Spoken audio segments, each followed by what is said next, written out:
And we're on top of some breaking news. We have an active police pursuit of what we're hearing could be a stolen California Highway Patrol cruiser. Let's get up to Stu Mundell and Sky Fox. Keep it ahead of it. Stu, what's going on?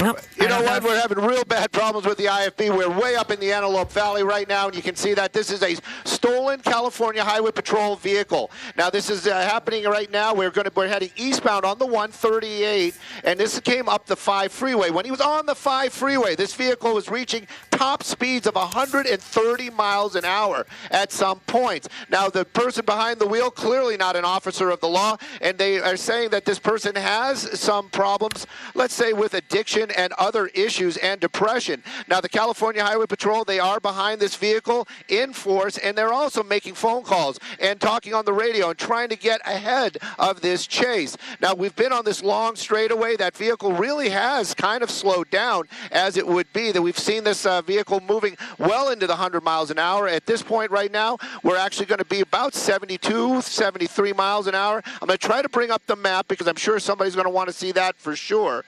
But right now, this vehicle continues to move along out here at a pretty good clip, and you can see that that person behind the wheel, not an officer of the law, so this is a stolen California Highway Patrol vehicle. How it got stolen, all of that, well, they're going to figure that out later on. That's going to come out when this is over. Right now, their biggest concern is that that vehicle does have weapons inside of it. We've been hearing them talk. Those weapons are secured. They aren't just laying in the back seat or anything like that. So the ability or the possibility that that driver could get a hold of those weapons is slim to none at this time. But that still is a California Highway Patrol vehicle, and it has been moving very quickly. At some points, we've been going against traffic out here at 100 miles an hour plus. They've taken 2 attempts to use spike strips. That has not happened. Right now, this vehicle seems to be slowing down more and more. I'm wondering if it might be having some sort of issues, or maybe they disabled that car, because we did hear him talk about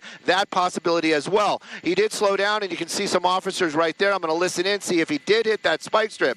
But again, this vehicle, stolen police car, stolen Highway Patrol vehicle, right now on the 138, and we're heading into the Lancaster area. All right, and Stu, right now we have Dennis Zine, retired LAPD. Dennis, first of all, can you hear me? I hear you. Okay, perfect. So, we're seeing this high-speed police pursuit of a stolen CHP cruiser. Any idea how this could have possibly happened? Well, it's very, very unusual. It could be officer was out on a call, making a traffic stop, left the keys in the ignition. Suspect jumped in the car and took off. Many possibilities. Do we know where it was stolen from? Where the officer left the car, or where the car was located? We just know that it started in Castaic, and then he made his way to Lancaster. So he's been driving it for just about over an hour, I would say. Also, I wanted to ask you, any idea, I mean, because Stu had just mentioned that the ammunition and weapons in this cruiser were secure. His tire's going flat right now. Oh, there we go. Well, they are secure. The weapons are secure. The shotgun, other weapons that they have are secure. There is an unlocking device within the vehicle. You have to know where that is and how to deactivate. Okay. But, could have been a traffic stop, and then the person jumped in and took off. It's not unusual for the officer to leave the car running when they are at a traffic stop. That may be the case. As we see, they may be coming to an end soon. You see what's happening with the vehicle, but it's very unusual to steal a police car. We've seen ambulances stolen before. This is not that unusual. Let's say it's very unusual to steal a police car, an ambulance, a fire truck, etc. But it does happen on occasion. Obviously, we see it happening right here on Dennis, I want to bring back Stu. Stu, what's going on? He's jumping out of the car. Oh, my goodness. Oh, my goodness. Oh. He just bailed out of the car, out of a moving car. Look, it just crashed into the light pole. Oh, my goodness.